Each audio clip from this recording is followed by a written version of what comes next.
Welcome to the Nexus of Adventure, where stories transcend the page, a place where heroes and villains clash. This is Break, Battle, and Roll.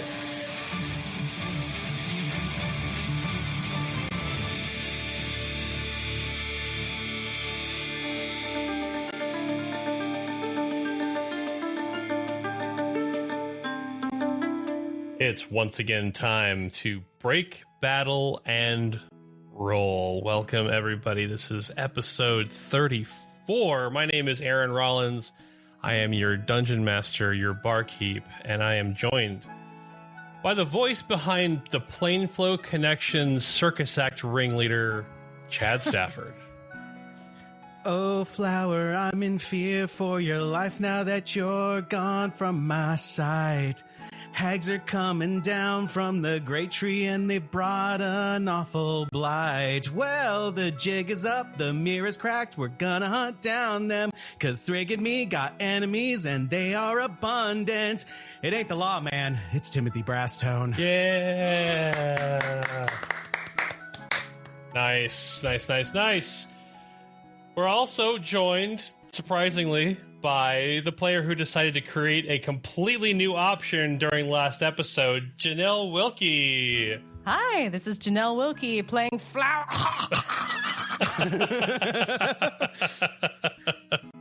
We'll see about that. Here. Wow, nothing bad actually happened. Wonderful. Nope. Hey, cool. It was all a dream. Yeah, you guys wake up on the story arc. Anyway, last but not least, the man who plays the real connoisseur of bugs and actually helped Baba Yaga perfect that locust spell, Ben Holland. Thrig's a good cook. He's helping. Hi. How's everybody? I'm still mad at Aaron, so let's fix that and play this game. Oh, let's just get more mad at Aaron. How about we get right into the recap? Oh, man. He's getting his multiplier going. Times 3, times 4. Oh, he's going to be able to do a pro DM trick. Oh, the rage. It's my Dungeon Master limit break. Everyone's dead. Chad, are you thinking like Superman song starts playing in the background? This was... Because here I am, doing everything I can. Yep. I'm a Superman. Yes. Holding on to all my friends, because I'm such a good DM. Dungeon Masters Pro Skater 3. Some good butt rock. Butt rock. Chad, that might show our age. That might have just shown our age. Absolutely. And I'm okay with it. That's a me great too. song. It's Still a great song. Today. It was a good game, too. Good game, good song, good friends. Let's play. Yay! All right, well, this is going to be a little bit of a lengthy recap because a lot happened in this last one. So, on our last break, battle, and roll, Baba Yaga whisked the entire cavalcade away in her walking hut, giving the party time to reflect. While Baba Yaga worked with Flowerkraut and Thrig on a good locust potion, Remington spent time with Timothy sitting on the roof, keeping his mind off of recent events. And after arriving at the base of the great tree, Baba Yaga floated her cauldron down to a central area in which she would perform her spell to cleanse the darkness swirling around Senaliesse. She asked Flowerkraut to help her in the casting, but for everyone else to stand back because she wasn't sure what kind of reaction they were going to get. And after asking if anyone was willing to sacrifice their life for the cause because blood magic is a lot stronger, and getting no volunteers, she and Flowerkraut began the ritual cast and summoned an enormous swarm of locusts to consume the dark magic. As Thrig, Timothy, Remington, Nathaniel, and the rest of the cavalcade watched, a strange sound caused a stir behind them. Soon they were encountered by mirror images of themselves and had lost sight of the spell, Baba Yaga, and Flowerkraut. They soon discovered that they were bound within a mirrored dome, and after experimenting and learning that the glass repairs itself, the prison was in fact the mirror tree. Thrig caught wind of another one of Minerva's riddles, but it was answered by a different voice. As the locusts failed to capture the darkness, Baba Yaga and Flowerkraut both cut their hands and strengthened the spell with their own blood. The new locust grew in size and began to consume the evil magic surrounding the tree. It was at this moment that Baba Yaga realized it was not a spell, but an entity. That it was Mother. Two beams of whole person shot out from the blackness, immobilizing her. Out stepped Salix and Bellaris, both keeping Baba Yaga restrained. Flowerkraut turned around to her friends and saw the form of Minerva perched atop what seemed like an invisible branch. And just beyond it, Abiessa flew in on her staff, having just made a blood promise to trap those within the confines of the mirrored tree. She landed, tipped over the cauldron, and began to load it back up with the soul gems collected from Archipeldia. She went on to explain that Mother was fragmented, uncontrollable, powerful. That they had unleashed her on the summer court while they collected what was necessary to put her back together. She told Flowerkraut to keep to herself, and that they would let her and her friends live. But that was not in Flowerkraut's plans. Pulling Sherman's sword from her back, Flowerkraut connected with her friend and unleashed chains to wrap Salix. Baba Yaga broke free just as Abiessa finished casting the spell, a purple cloud erupting from the cauldron. To keep Bellaris from going after Baba Yaga again, Flowerkraut ran through the purple mist and charmed her at the last second, right before being crushed by the huge hag's great fist. Baba Yaga and Abiessa unleashed an enormous amount of magic as they flew through the air, battling one another. The mist, however, enveloped Flowerkraut, and she quickly became a magnet for the wispy darkness of Mother. The black energy dove into her body, knocking her unconscious. Knowing that they were trapped by the mirror tree, and knowing that the tree existed on both planes, Timothy played the plane flow connection in a manner that would reverse the outcome. Instead of summoning astral creatures to them, he put himself, Thrig, and the entire Veiled Cavalcade back into their animal forms on the material plane, where they charged up the hill and smashed into the mirror tree, shattering it and sending Minerva screaming into the void. Once free, they turned to see the chaos near the great tree. Salix held Sherman's sword and stood next to Bellaris, carrying an unconscious Flowerkraut. Seeing that they were out of time, they used their powers of Miriam to plane shift away. Baba Yaga emerged from the dust and frost, holding the unconscious form of Abiessa. She dropped the hag to the ground and she said, "I am so sorry," before passing out herself. And that is where we left off. The great tree is clear. You can see all of the details of it. What do you guys do? Flowerkraut, we promised nothing bad would happen to each other. Gods, why? Why does this have to keep happening? And Timothy will try to collect himself. And he looks around and he notices that Abiessa is still on the ground. Is she still knocked out? She is. What about Baba Yaga? Is Baba Yaga passed out as well? She's unconscious right next to Abiessa. She looks like she's... They both look like they are pretty messed up from a fight. Timothy will look over to Thrig and ask, "Thrig, Yeah. I've got Baba Yaga, can you?" And he points at Abiessa. Make sure she can't hurt anyone else." Thrig's got it. And I pull out rope and everything from my bags, and I bind her arms and legs and put a blindfold over her and her mouth. Give me a survival check on how well you're binding her. Sure, this needs to be good, and I'll roll it on D&D Beyond. This needs to be good. I'll throw you a bardic, so add a D6 to it. So 14, and then I'll add you said a 6, right? Correct. It's going to be add 5, so 19. Awesome. Yeah, she's tied up. I mean, she's very unconscious, but you go to work. She's going to stay unconscious. And out of your periph, you see creatures. Something.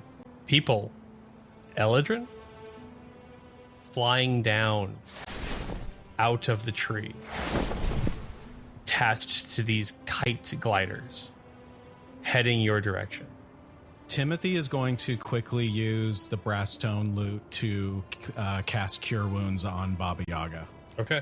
Give me a heal number. Plus my spell casting modifier, so I think that's +3.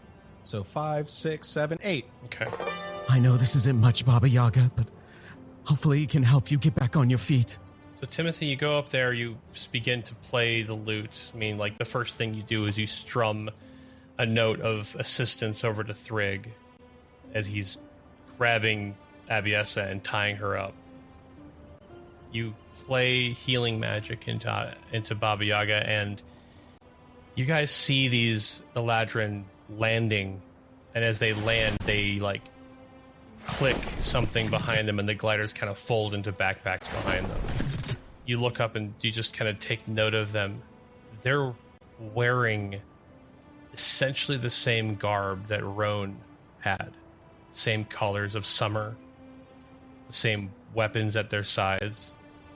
And there's probably about 18 of them that have landed so far.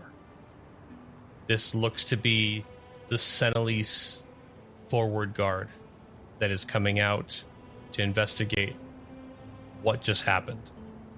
Baba Yaga stirs a little bit on the ground.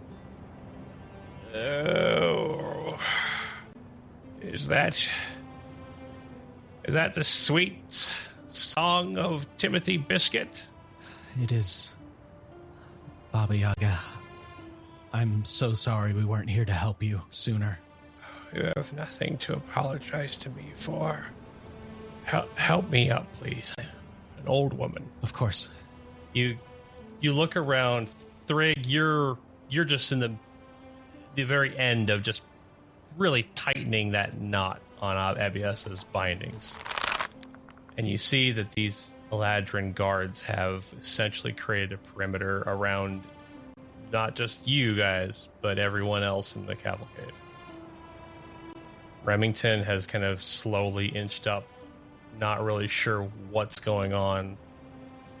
And they don't seem to be saying anything at first. They just kind of form a wall. Are you the protectors of the summer court? They look at you. They pull their swords out. They reach their swords to the sky. And then they all point their swords in the same direction. You look up and you see a humongous branch of the great tree begins to just slowly descend. And atop it, there she is, Queen Titania. Her honey-colored skin, leafy auburn hair flowing behind her, carried as if she was underwater. She looks down at all of you through piercing golden eyes. And as if by her command, the tree gently lowers her down to the ground level. She steps off of it. She looks at everyone, and all of the guards take a knee and put their swords back into their sheaths. And you see that some of the cavalcade members bow their heads. Timothy will do the same. Thrig will just stare. The Seelie of the Summer Court demand you show respect, but I will forgive the absence this time. And now that that is out of the way, what in the nine hells just happened here, and why are there two dark fey creatures before me? Queen Titania, if I may address. You may. She looks at you curiously. My name is Timothy Brasstone. I am from the material plane. I am joined by the veiled cavalcade of the Feywild, and the one known as Baba Yaga. But please hear me when I say that she has been helping us this entire time. Without her, we wouldn't have gotten this far. The other Dark Fae, the one that my friend here, Thrig Stormheart, is subduing, is Abiessa. Her and her coven of hags have been terrorizing not only the Feywild, but the material plane as well, which is why we are here. We are trying to defeat them. But we need help. We need your aid. Please, Roll persuasion. Sherman, I wish you were here right now. You would know exactly what to say in this moment. Thrig, as Timothy's doing this, as Timothy's turning to address the queen, you look down at the ground not too far from you and you see Flowerkraut's satchel. How far away? It's just a few feet from you. Okay. I put a foot on Abby's back, Mm-hmm. and then I reach out and grab it, because I don't want her to move anywhere. I'm not letting her out of my sight. So it's +6 to persuasion. I rolled a 13, so 19. And what exactly is the Baba helping you with? This creature knows no limit to her crimes. And yet, you tell me that she is here to save us? Baba Yaga just kind of rolls her eyes. This is exactly what I was talking about. They hate me. You said that you wanted to come here to save them. You told Thrig. You told them why. Yes, well, I didn't want to be here when they woke up. Well, we didn't want to lose Flowerkraut, but that is what has happened, and this is where we are. Tell them. You listen to me well, Queen. You have been under the spell, command, control, maybe, of your sister, the Queen of Air and Darkness. Titania's eyes widen. No, she's dead. She is dead. You lie, witch. Why don't you think back to when this all started? What you felt? What did you feel when that darkness enveloped your precious summer court? Titania just goes silent. Turns around, she just kind of looks up at the tree. It's impossible. Is it? Is it so impossible that the Dark Fae would find a way to bring her back? And now she is contained in my pupil. What? And she's on the material plane. Baba Yaga, please. Please tell me that's not true. She turns to you guys. The hags knew we were going to try this. They set a trap for us. They came back for their mother, for the Queen of Air and Darkness, for Titania's sister. And when I tried to cleanse Senaliesse of all of this, they intended to use me as the vessel. And it was going to work for them. But your heroic, brave Flowerkraut, she stopped them. And she took Mother upon herself. Baba Yaga, what is going to happen to Flowerkraut if we don't remove Mother from her? What will become of her? She will become the new queen. She will wreak havoc upon the material plane. No, that's not possible. Flowerkraut's too strong. She won't let it happen. We won't let that happen. Baba Yaga walks over to you, Timothy, and she places a hand on your shoulder. You're right. She won't let it happen. We won't let it happen. And not all is lost yet. She snaps her fingers, and you guys all hear this buzzing sound from the tree, and from the base of Senaliesse rise up these fat, drooping locusts as they hobble and fly at their best ability back over to where Baba Yaga is. She then turns. She goes over to the cauldron that Abiesa had used for her spell that Baba Yaga had originally used for her locust spell. She dumps out the dregs. She sets it down, and she starts to direct these fat locusts to fly into the cauldron. She turns and she looks at you, Timothy, and she says, We still have a good amount of mother right here. And as the locusts poof into the cauldron, you see that dark energy begins to build up. They start depositing more and more. She then takes out a wooden spoon, taps the cauldron, does a little circle gesture in the air, and a cast iron lid forms, and she slams it shut over the top of the cauldron. They don't have all of her. Will her transformation be stopped or slowed because she is incomplete? Is that what you're saying? It's hard to tell, but... So if we destroy what's in the pot, it could never get the Flowerkraut, right? Well, in a manner of speaking, yes, but... Thrig, if you were to take a cut, a slash, maybe a chunk of your leg went missing from a battle, would you not regrow and heal over time? Yeah, Thrig is pretty sure that's how it always has worked, yeah. Mother's no different. I think this just buys us time. Titania turns around and kind of inches a little bit forward.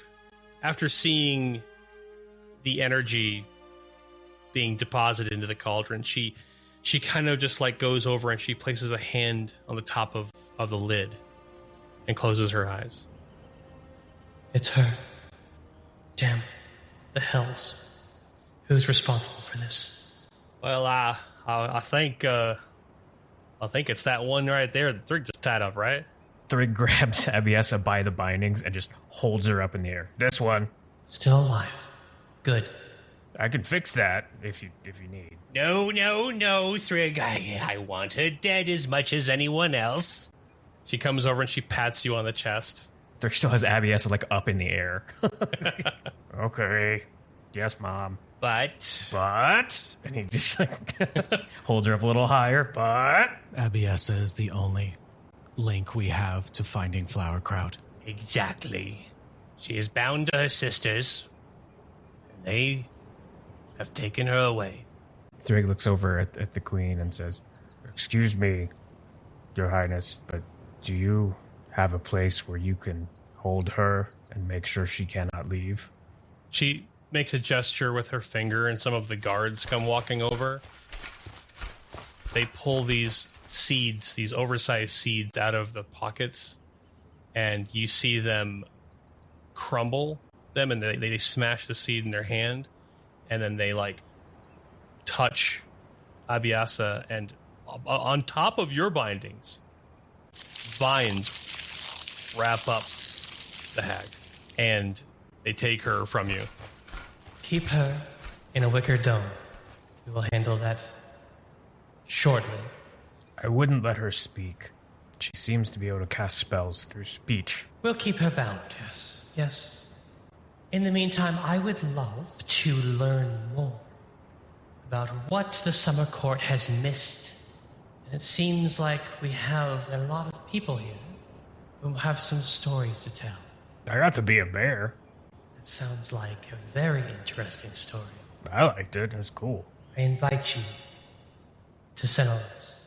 And Queen Titania steps back up onto the branch and beckons for everyone to join. Thrig, as you handed over Abiesa, you've got Flowerkraut's satchel. I would like to look inside of it. Yeah, you look inside of it. You see a unconscious Brandy. Oh! I check her. Like, I don't know. Like, Thrig doesn't know what he's doing, but, like, would do, like, his normal medicine check. Just, like, I don't know the anatomy of a Cthulhu, but I just want to make sure she's not hurt. I mean, she seems alive. Okay. Aaron, is Timothy able to cast the same spell more than once from the brass stone loot? No, it's each spell once a day. Understood. If this is a situation that we want to try and revive Brandy sooner rather than later, I can cast Healing Word. Well, we might be at the opportunity to rest while we're up there, too. That is also true. Keep Brandy safe, please. Don't have to ask.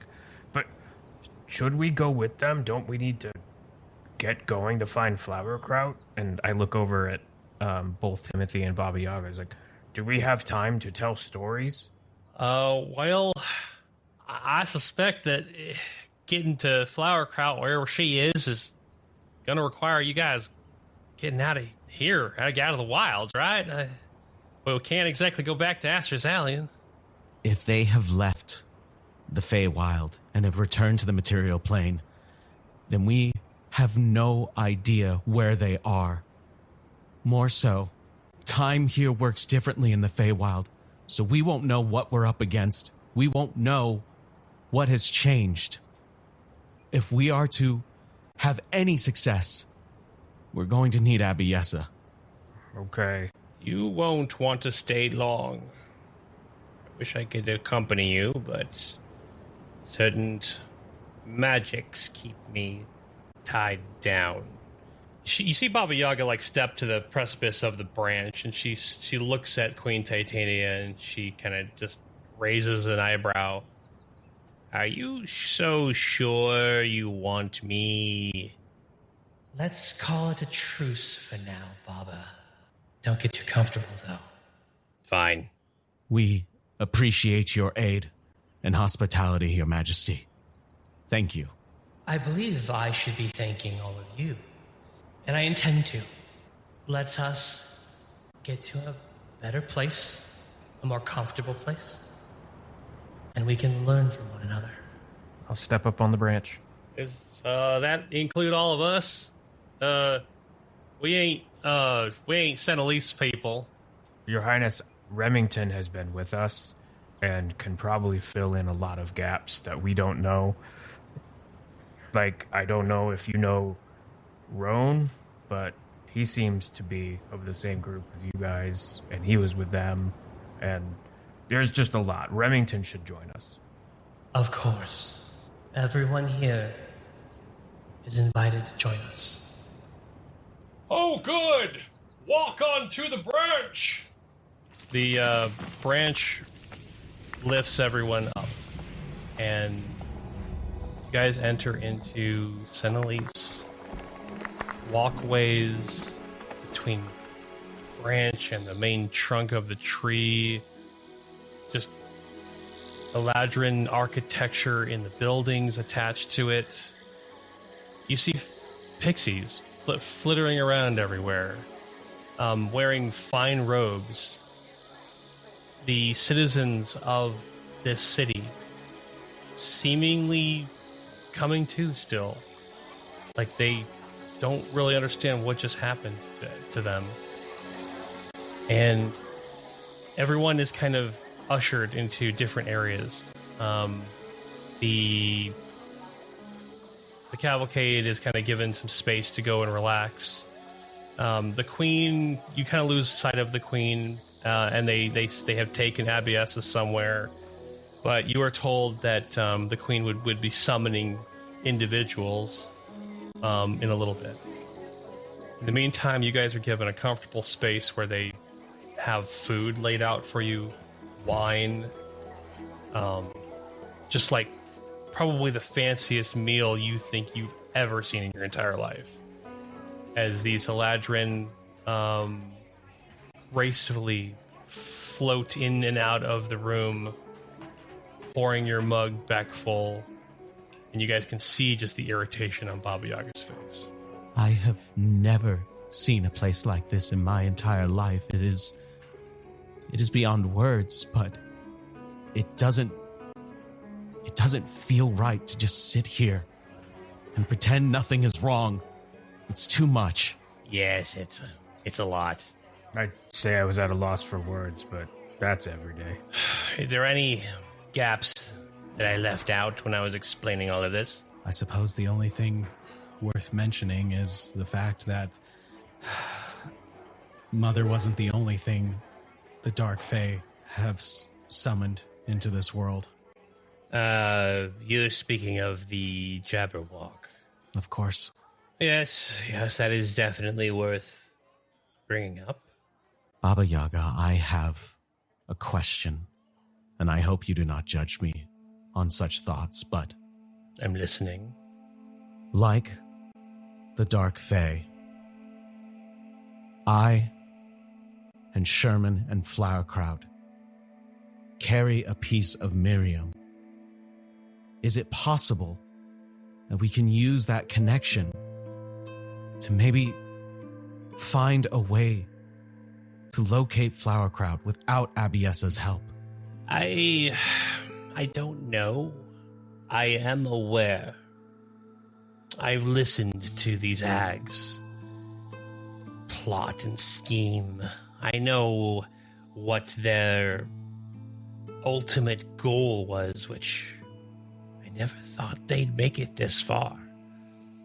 The connection that heart, divine power gives you is, difficult to understand fully. But you do bring up an interesting point, Timothy.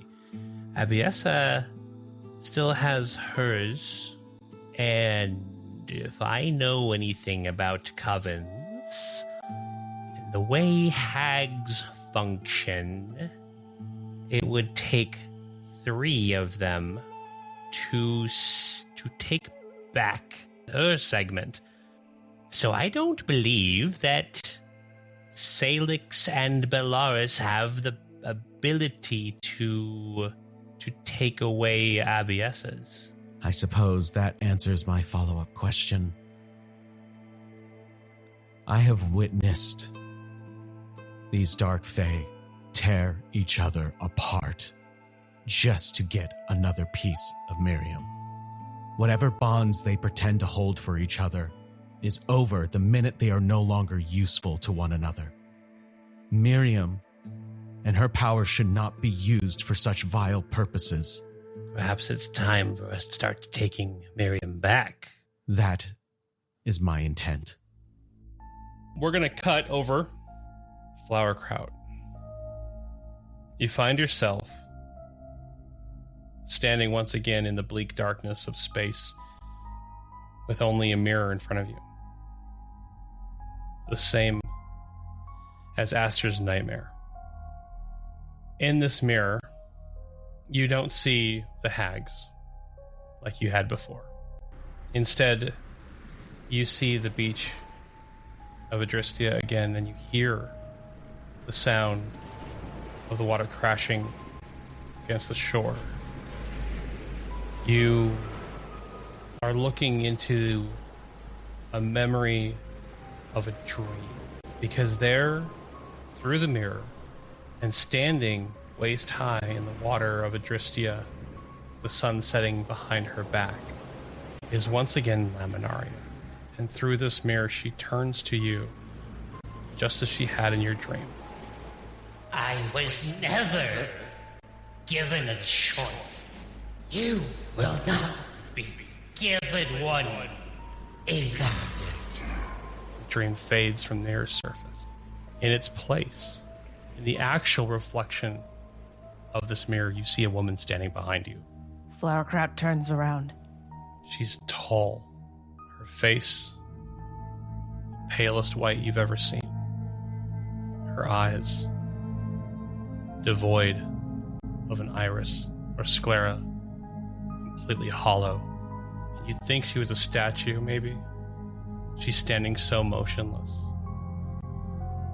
Except that her head slowly turns to acknowledge your presence. Black silk drapes her thin form. Her hair, long and white, runs around her long eladrin ears, down to the floor. She doesn't speak. She doesn't seem capable. She stares at you with those empty eyes. Flowerkraut grits her teeth, and a tear goes down her face, and she's clenching her fist so hard that her nails are cutting into her palm. What was the point of any of this? Why are you doing this? You don't get words of response, but you do get a jolt of emotion. Almost as if it was like the way that Baba Yaga would communicate with you. not through scent, but a short and direct feeling. You need me. I need you. Flowerkraut, you look down at your hand that you've clenched and are feeling pain, and you realize your hand has gone completely white. Your nails have grown inches longer. Your hand looks exactly like hers. She's all of a sudden right next to you, looking down into your eyes. Fear me. Serve me. Deliver me.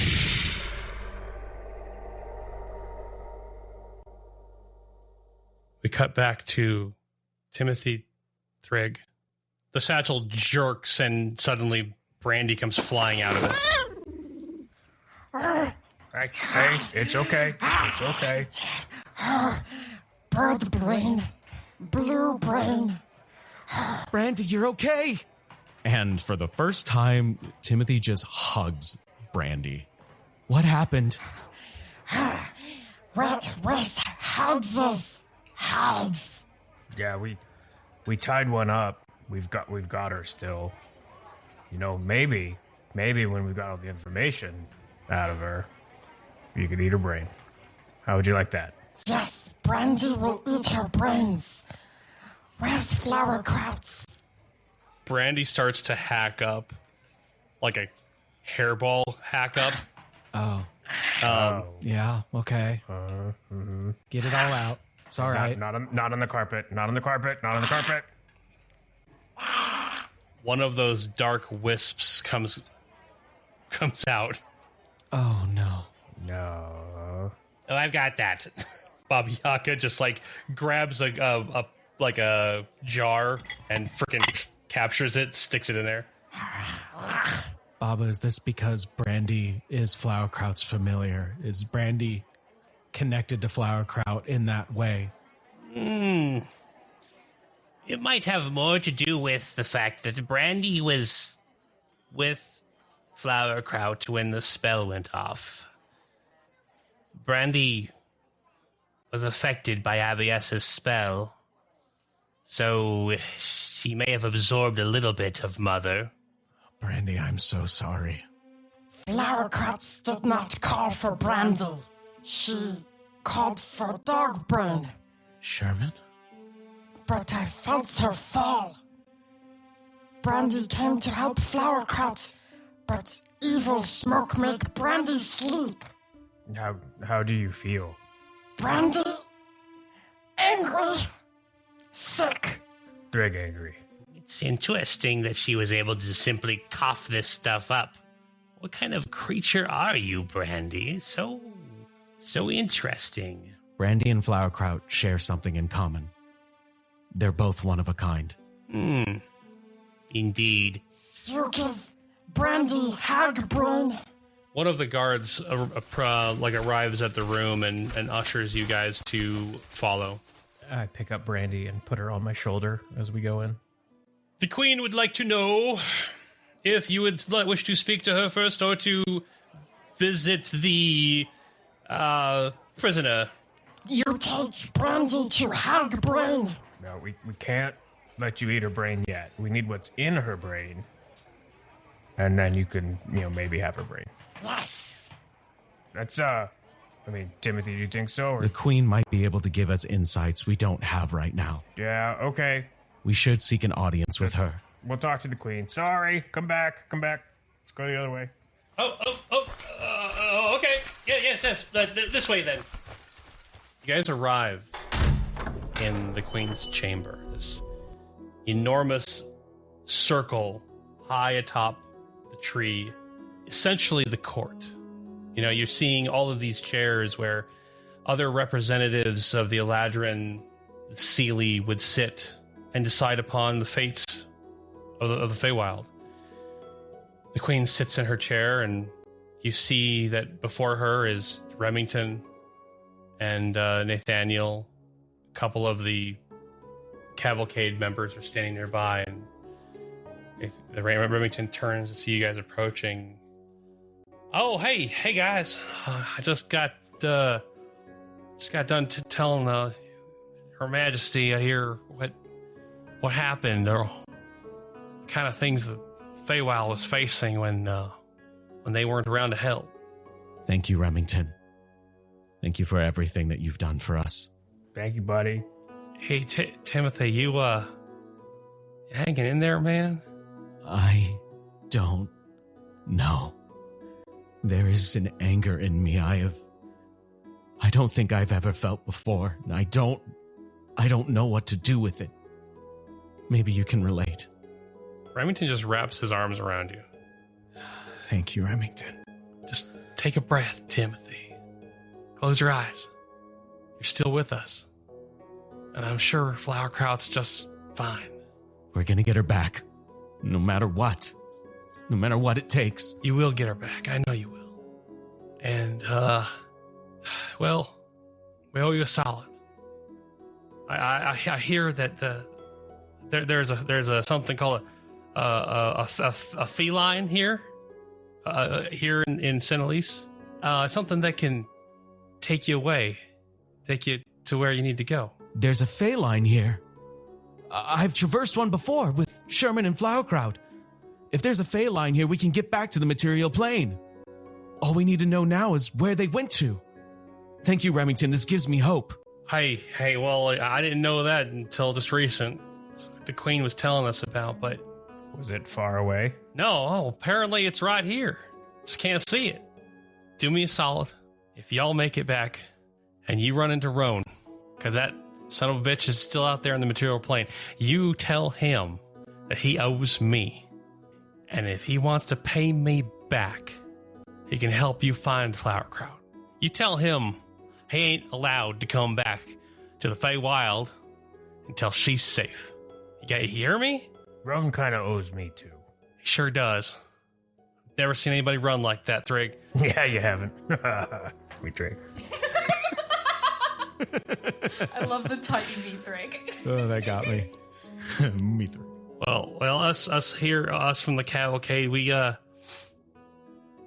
a new purpose here.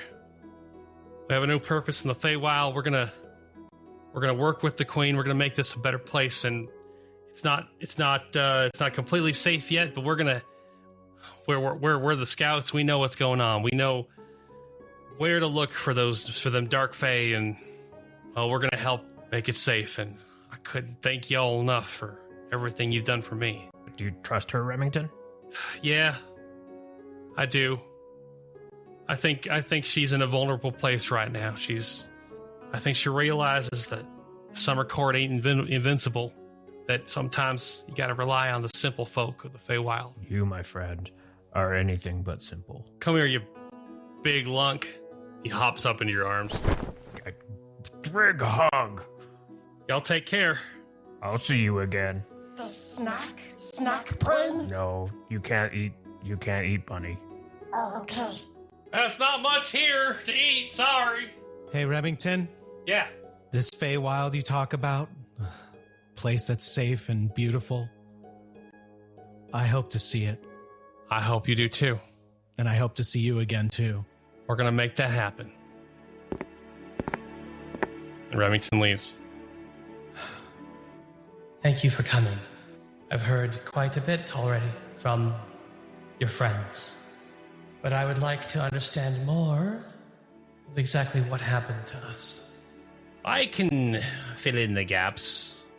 And Baba Yaga goes in to explain to Queen Titania that the hag's ultimate plan was to revive the Queen of Air and Darkness. Though she wasn't aware, Baba Yaga was not aware until recently, that's who it was. She explains her imprisonment. She talks about how she had made a pact with Flowerkraut, that you all had come and broken her from said imprisonment. The Queen seems to be up to speed on what the Jabberwock was and the havoc that it had wreaked upon the Feywild. And Baba Yaga then finishes the story where she had attempted to free Senaliesse, but it had resulted in a trap, and that Flowerkraut had absorbed the queen and was taken back to the material plane. Titania nods. She doesn't really say much during the story. I am hesitant to offer my gratitude to you, Baba Yaga, but it appears that I have no choice. I would like to be of service to the effort in which we must stop this calamity. My sister is no one to take for granted. Unfortunately, I also learned of the destruction of Astrazalia. I didn't mean to. That's just all I'm gonna say. Didn't mean to what? Bring the Jabberwock to Astrazalia and have him blow it up, kinda. Oh. But I saved Roan.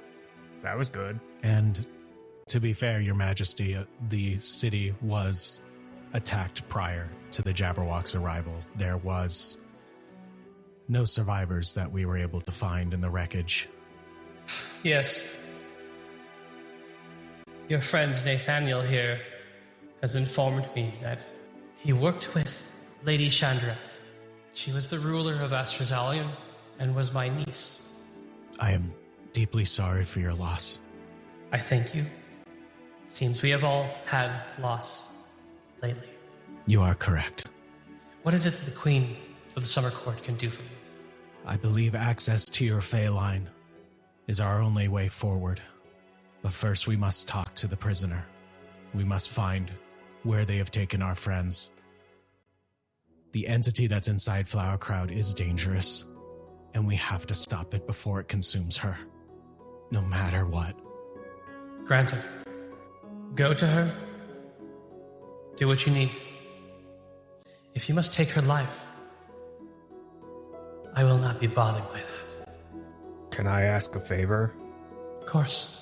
Do you have anyone that can come with us that might be good with magic or spells? She alone almost killed Baba Yaga and Flowerkraut. I think means that she might be too much for us to handle if something bad happens. I will have a retinue standing at ready. Thank you. Return to me when you wish to access the Feyline. Also, I'm going to prepare a couple items that I wish to bestow upon you, but we will speak of those later. That is gracious of you to offer. We thank you. And Timothy does a very courtly bow. Baba Yaga doesn't. She just turns around and walks out with you. As Baba Yaga is walking away, I look back at the queen and say, Your Majesty, may I say one more thing? Of course. I look at Baba Yaga and say, it's really easy to judge, and it's harder to understand intention. She helped us. She can help you. Thank her for what she did, not for who she is. And then I'll turn and walk away.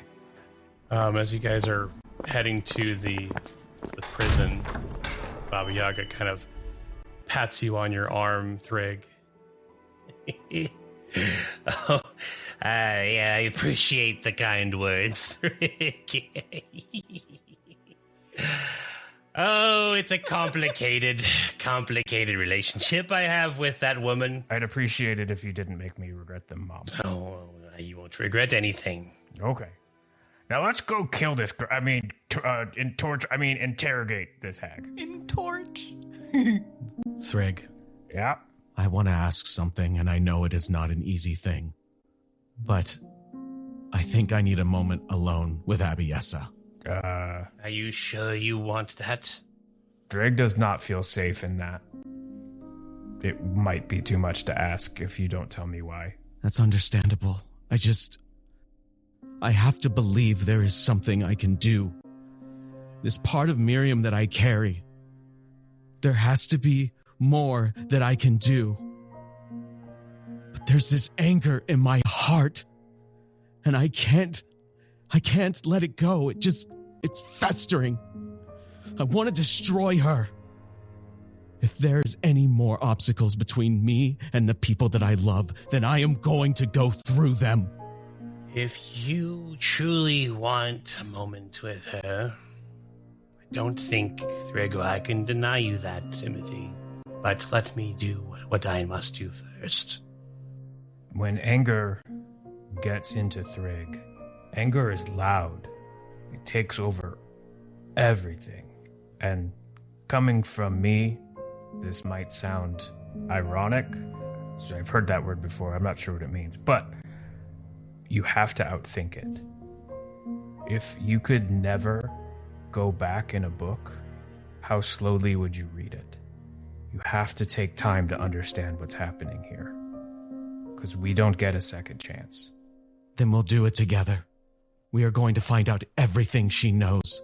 And we are going to find out where Sherman and Flowerkraut are. You guys enter into the prison, and there, sure enough, are 6 Eladrin guards standing, 3 on each side. Abiessa is still bound by vines. The bindings that you had on her, Thrig, they have been removed and placed neatly on a table at the end of the room for you to take back if you wish.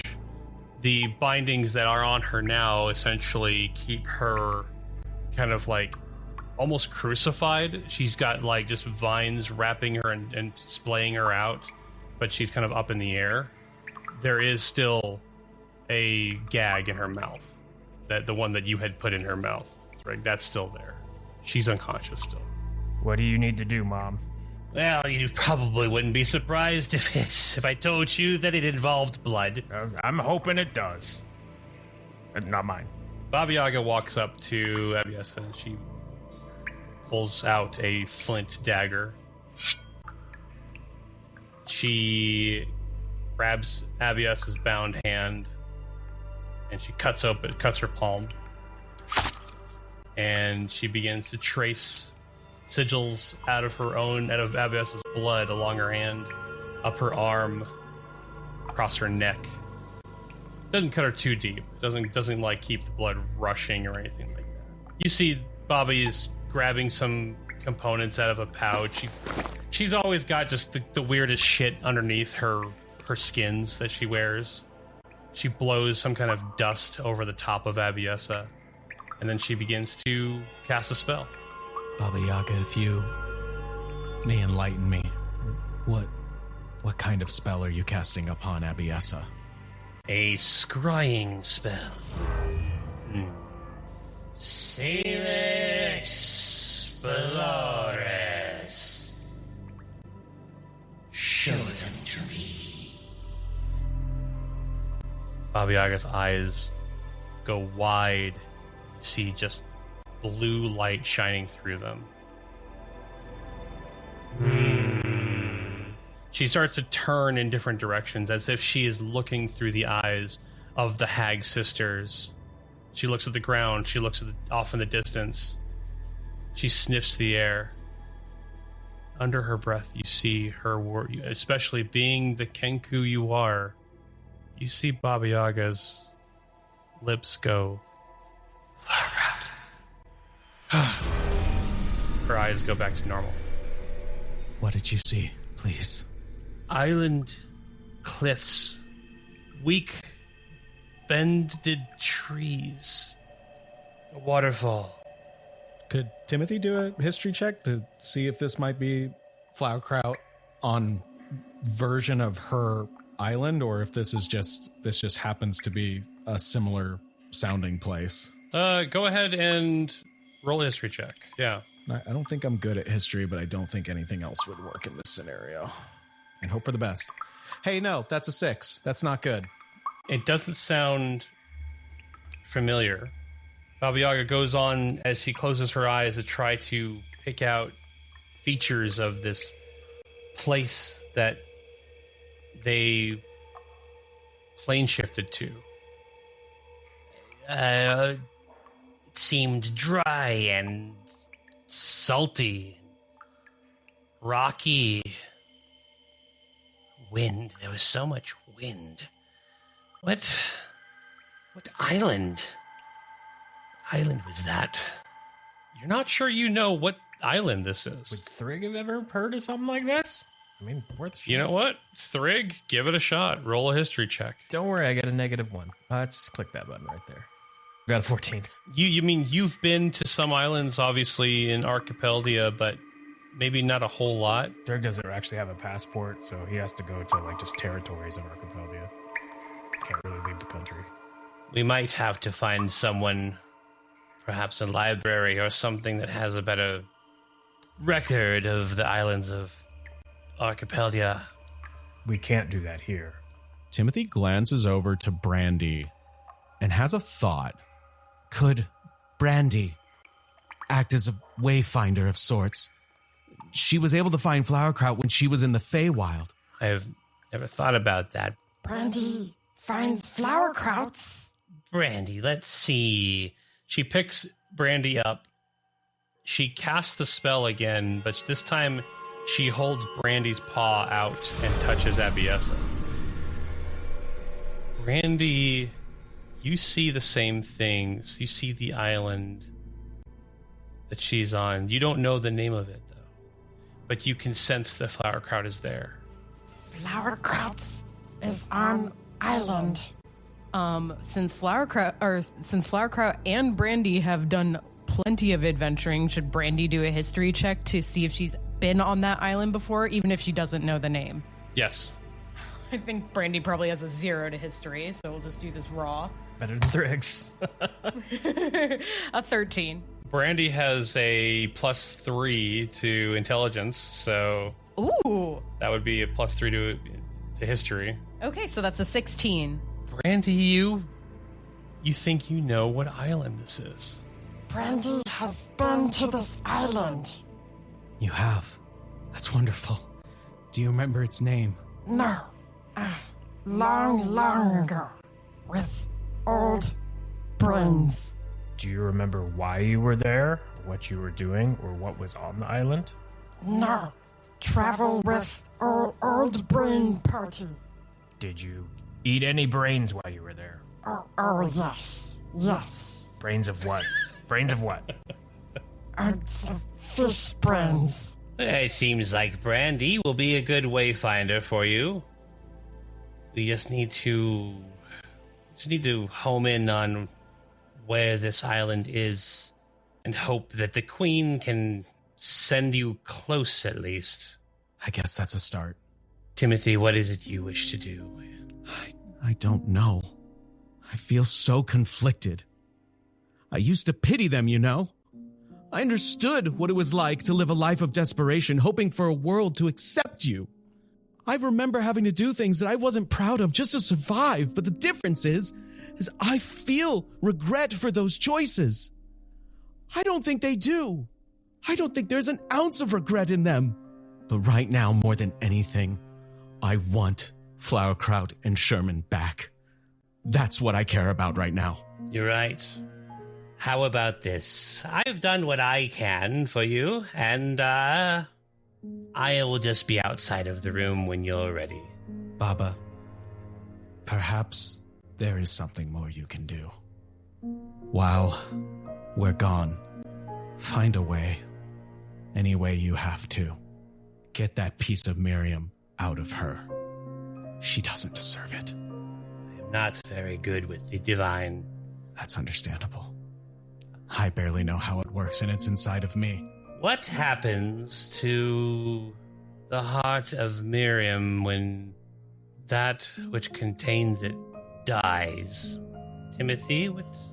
Each time, when one of them was unable to continue to fight, the others, they materialized. They ripped the piece of Miriam right out from their sisters. It was cruel. It was vicious. It was terrifying. Come here, Timothy Biscuit. Come over here.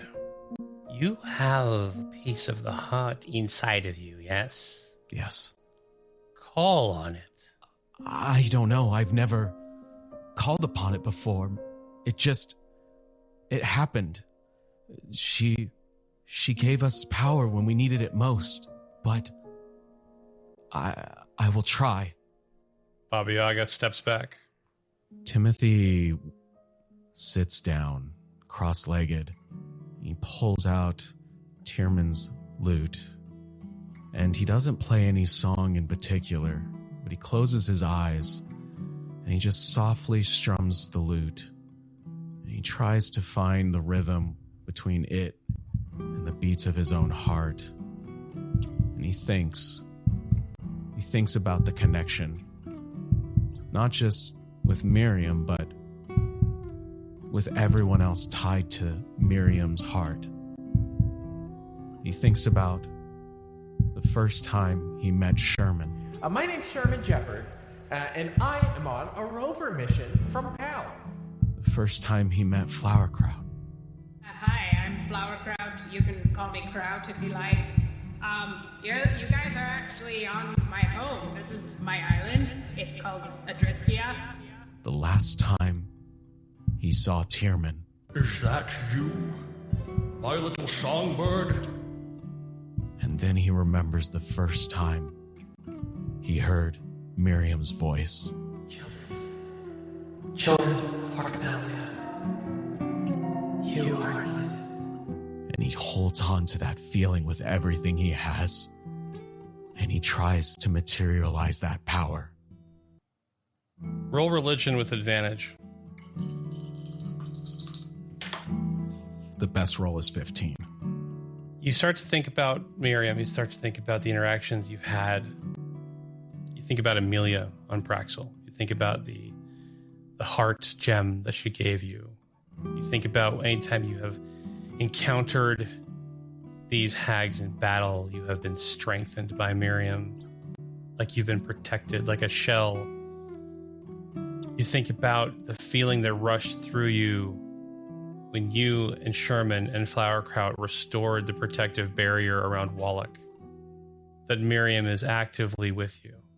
That Miriam helps you to her own will, but that she is forced to do for the hags what she does.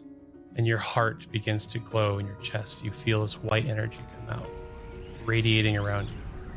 It reacts with Aviesa. There you are. You are there. We are there. And a brighter glow. It grows brighter and brighter out of her. Timothy, as she becomes conscious and the heart is being drawn from her, though gagged, you seem to hear her voice in your mind. And she says, What? No. What are you doing? Abiesa, I beg of you, show me. Show me you're more than this monster that I see before me. And if you can't, then at least have the courtesy to remain silent. I will not be silent. You have something that doesn't belong to you, that never belonged to you. And it's time to take it back. It doesn't matter anymore. We have done what we needed to do. You take Miriam. I've got my use out of her. If that is what you wish, then I am happy to oblige. And Timothy reaches out, and he tries so, not in anger, though he feels that so much in his heart right now, but he tries to just reach for the light so that it can no longer be consumed by the darkness. she doesn't pull back. She can't. You draw the fragment of Miriam's heart from Aviesa and combine it with the mote that you carry. You feel Miriam's presence more than you have ever felt. Your anxiety, your heartbeat, it all suddenly levels out. You feel like she's got her arms wrapped around you. I see you, Miriam. I hear you. and as much as I want to remain in this calm, you don't belong to me either. I've only made it this far because of those around me. The bravery of Sherman, the determination of Flowerkraut. Let one more join us. We are stronger together. The heart splits into two halves. Timothy will turn to Thrig, and he holds out his hand towards him. Thrig's eyes get wide. Thrig, take my hand. Okay. You are a guardian. You have protected us. Now it is time to protect Archipeldia. You both receive a fragment of Miriam's heart. Not just a mote, but a fairly large piece. Thrig, you feel this thing that Flowerkraut and Timothy have talked about here and there. This strange connection to the goddess. So Thrig reaches kind of like inside of himself where he saw like the heart kind of go in and just goes, hello? Thrig, you suddenly feel a jolt of power course through your entire body. The motes of Miriam provided a little bit of help, a little bit of assistance in a battle, but you know, Timothy, you know specifically that the hags had been able to leverage Miriam's power to a greater level. Thrig, you gain a boon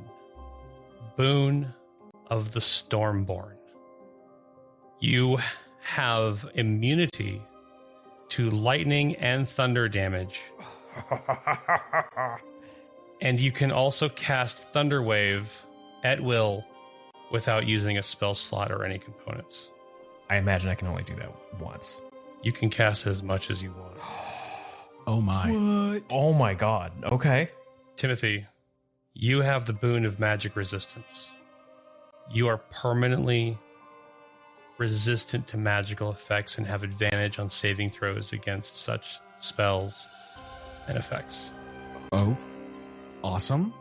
That is what Miriam's heart has given the two of you. I look over at Timmy and go, I think I like this. We'll put him to good use. Yeah. We have to be the light in this darkness. Abiessa slumps unconscious once again after the heart was removed from her. She spoke to me. It sounded like whatever's going on the material plane, she was more than willing to give up. And Timothy points to Abiessa. She was more than willing to relinquish the heart. We need to move. And we need to move now. Do we need her? No. Hey, Brandy. Yes, Blurbrand? Bon appetit. And I walk out of the room. Timothy follows. Baba Yaga sticks around a little while. Baba Yaga pulls up a chair. Yep. And watches a war crime.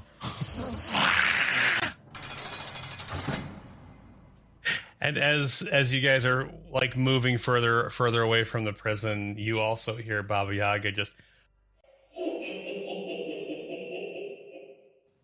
I look over at Timmy and go, I like when Mom's happy. You like when Mom's happy. You're good. You're fine. I'm happy that you're happy. All right. Well. And I'm happy that you're happy, that Baba Yaga's happy. We'll just leave it at that. I think that's as close as we're going to get. We need a fully fed Brandy. I suppose that's more than fair. You guys return to the summer court where Titania is waiting. So, where to? Unfortunately, we're not entirely sure. And Timothy explains everything that he heard Baba Yaga talk about, all the things that he heard Brandy talk about, and that he believes that Brandy could almost work like a wayfinder when they enter into the Feyline. Well, it's good that you have at least someone who has seen the island, because you will need someone familiar with it if you are to make it there. You see, the Dark Fae did not attack Senaliesse in an attempt to use our Fey line, because they can't. Fey line only takes command from the Queen of the Summer Court. This is the greatest connection the Feywild has to offer to the rest of the material plane. This is what us Feyfolk would call the Master Feywild. Behaves a little differently from others. The Seelie have mastered the art of sailing down a Fey line as if it was a river. Instead of building a bridge across it, we can traverse long distances. There are many places the Fey line can take you. If you have your destination in mind, you might find yourself closer to that place. Of course, that depends on where the Fey line crosses. So it sounds to me like you will need this brandy creature. She's our cat. I mean, cat adjacent. Cat-ish, really. Well, while we wait for her, I have a couple things for you. She gestures for some servants to come stepping forward, and first one walks up to you, Timothy, and opens a box. And inside of it, you see a golden orb. This is what we call summer's solstice. It contains magic, Fey magic, powerful Fey magic, that has been blessed by me. While it will keep you warm at night and provide you all of the benefits of summer, it is a boon from the appreciation of the Queen of Senaliesse. My friend, if you are in need, something that my magic can do for you, you simply open this orb and wish it. It has its limitations, but I imagine that you will be just and reasonable in what you need. Be careful when you do. It only works once. I take this gift with gratitude, and I promise to use it respectfully. Thank you, Your Majesty. She nods. She bows her head to you. She looks at you, Thrig. Your friend Remington told me of your deeds, Thrig. Or should I say, Thrig Stormheart. Thank you. I hope to someday retrieve my guard, Roan, from the material plane. But I see what you wear into battle and what you have donned in danger. I feel I can improve upon that. And one of the servants holds forth the same kind of mithril that the Eladrin guards wear. Oh, shiny. Fitted for Thrig. Maybe a little bit loose. It's really big. I could fill it. That's a one-size fit Thrig. One size Thrigs all. They give you a set of mithril half plate +1. I will kneel to accept it. Say, thank you, Your Highness. We'll get Roan home. I appreciate that. As for Baba Yaga, I have considered what you said to me, Thrig. I will wish her no ill. I will not speak of the things that have transpired between she and I, the Dark Fae and the Seelie. But I cannot ignore what she has done for us.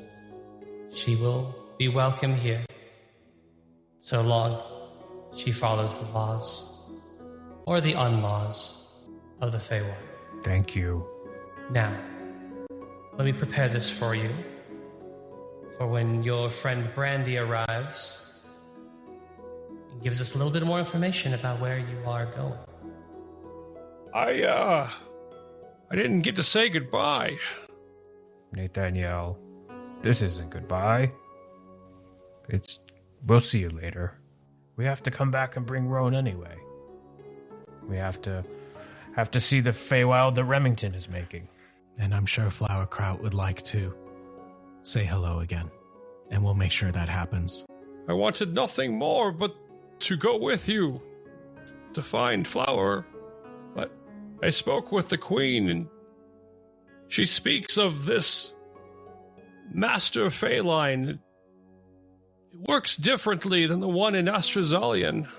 Of course, I don't even know if Astrazalians would adhere to the same rules, but it seems the Feline is filled with the energy of life, and it is no place for the dead.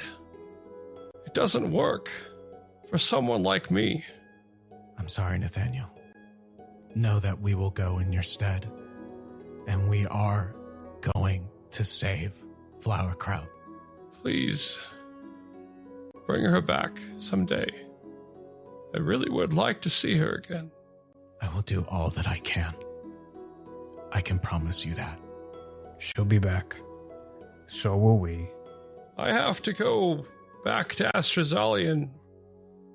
It's where I'm from, and I have to help rebuild it. So it's not a complete loss. One person survived somewhat, and I'm the best person to put it back together. They're lucky to have you. I've given you a hard time a lot, but you've been very brave. To almost die twice shows a lot of heart. Open your arms and accept a hug. Open my arms and give me. I am unfortunately smushed between this. Oh, I'm still frail. Thrig, please, not so tight. I'm sorry. My feathery pillow-like body is taking most of it for you, Nathaniel. Yep, that's a bird bone popping. Mm-hmm. Yep, sorry. They're hollow. I lift Timothy out. Sorry. Thank you. Yep. I wish you the best. And I know you'll get her back. Goodbye, my friends. See you later, my friend. Wave goodbye and walk away. Nathaniel leaves. You ready for this, Thrig? Yeah. Me too. The only way to get started is to stop talking and start doing. Let's go. Gladly. Brandy enters the throne room with a very satisfied look on her face. That was a very good brain. That was Brandy's favorite brain. That was a very good show, is what it was. I reach up and I open the hood of my bear cloak and say, if you need a nap after you eat, it's here for you. Oh, blue brain offer brain? For Brandy? No, nap. You can sleep in the hood. There's nothing to eat up here. This was not even an appetizer. Just you could sleep. Oh, thank you, Blue Brain. Brandy likes you. Brandy, we're gonna need your help. You're the only one who can point us in the right direction when we enter this Feline. We're putting all of our trust in you. But I know you can do it. Let's go get Flowerkraut. Yes, we find Flowerkraut. The Queen activates these gnarled wooden pillars that kind of perimeter the summer court. She says a couple words in Sylvan, etches something, and you see each one light up, and she walks around the room doing that to each one until all of them activate and glow green. Unlike any other Feline that you have seen in the past, this one is like the spokes of a wheel, where the center is right above the actual Parliament court that you guys stand in. As if there are multiple highways that this Feline could take you through. She walks to the center of the room where you all are waiting. Brandon, I want you to think deeply of the place that your friend is. As you travel with your friends through the Feline, you will need to push when you know you have arrived. You don't have much time. You might miss it. Everyone's counting on you. Brandy simply blinks in acknowledgement and steps forward. and she thinks as hard as she can about this place she once had seen. She thinks about the vision. She thinks about her former party landing there in a boat, about catching fish, but mostly she just thinks about Flowerkraut. You look over and Baba Yaga just smiles at all of you. Go get her, boys. And you, Brandy.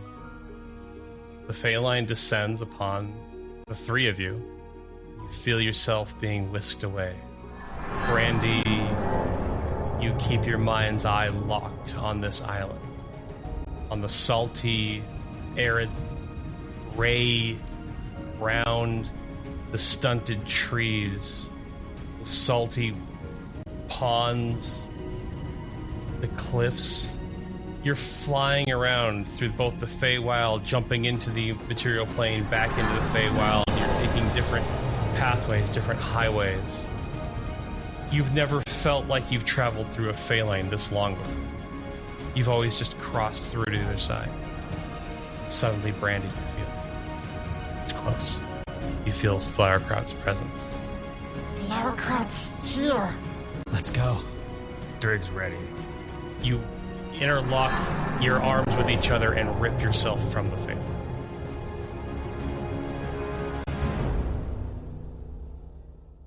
Immediately, you are all soaking wet, underwater. What do you do? Swim up.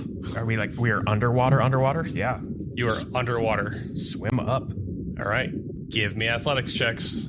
Timothy, historically good at athletics. 10. Okay. 22. And Brandy? She rolled a 19. Holy shit. Oh, hell yeah. That's on... Timothy's upset again. Brandy's a good swimmer.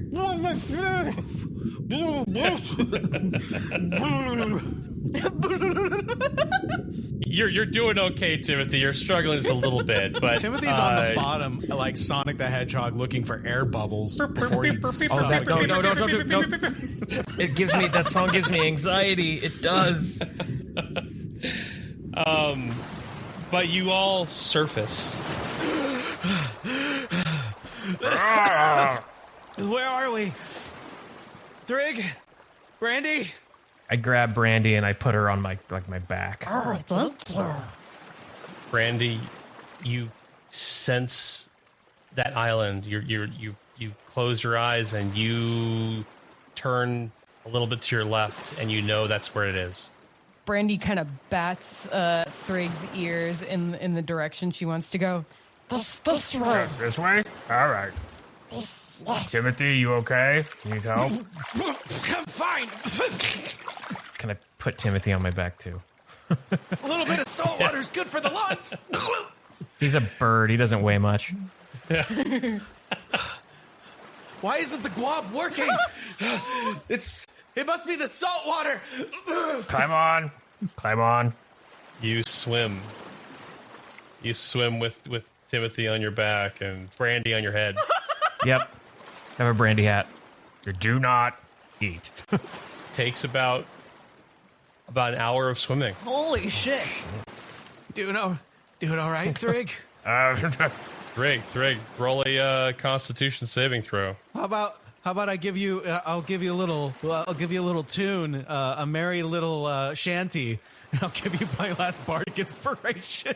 Yeah, I like this idea. I rolled it. I clicked the button. It's a 3-hour tour. Oh, dirty 20. All right. What? Thrig continues to prove just how athletic he is, and after an hour of swimming, you see the shore of an island.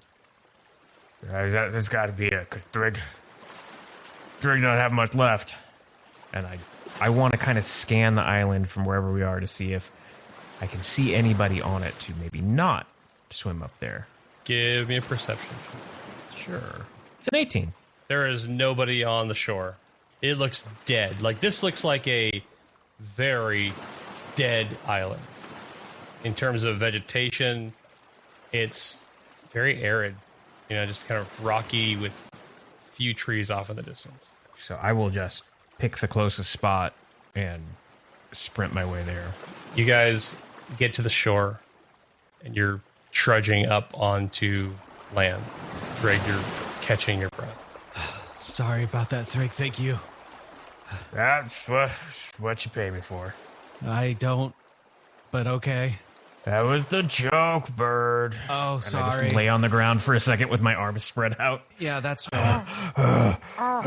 You stay there for a minute, bud. I'm gonna scout. She need brain. No, we need water that doesn't taste like salt. Oh. Sound bursts from behind you guys. You just got up on the land. Okay, let me stand back up. All right, let's do this. Turn around and you see the ethereal portal open up. The story arc comes floating through just off of the island's edge. What the hell is that? Oh, it's gonna be one of those days. It stops and the gangplank opens up and you see the barkeep standing there. He looks down at you.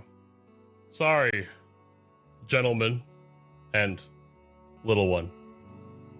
This isn't a pickup. This is a drop-off. He turns his back to you. You can kind of hear the distant, you're where you need to be. This is the place that will take you to your next destination. What even is this thing? We're gonna have a long conversation. No, it's got a little bit. It's a build Your up. journey proceeds. It's kind of fun the first time around. I won't lie. Okay. Yeah. All right. Yeah, it's cool. Good luck to you. Until next time. Did I die in the water? No. Okay. Nope. You're alive. I promise. Right. Yeah. All right. Nope. It's okay. Sweet. Down the gangplank steps a tall woman with white hair, glasses, and a long coat that moves from a shade of green to blue to midnight blue, embroidered on the edges with gold leaves, jewelry hanging from both her neck and a staff that she holds in her hands. She gets to the bottom of the gangplank, she looks at you, and she says, Ah, at last. Here are some familiar faces. But it appears the one person who could grant us a proper introduction has gotten herself lost. My name is Chlorophyllus. and that is where we will end Act 3.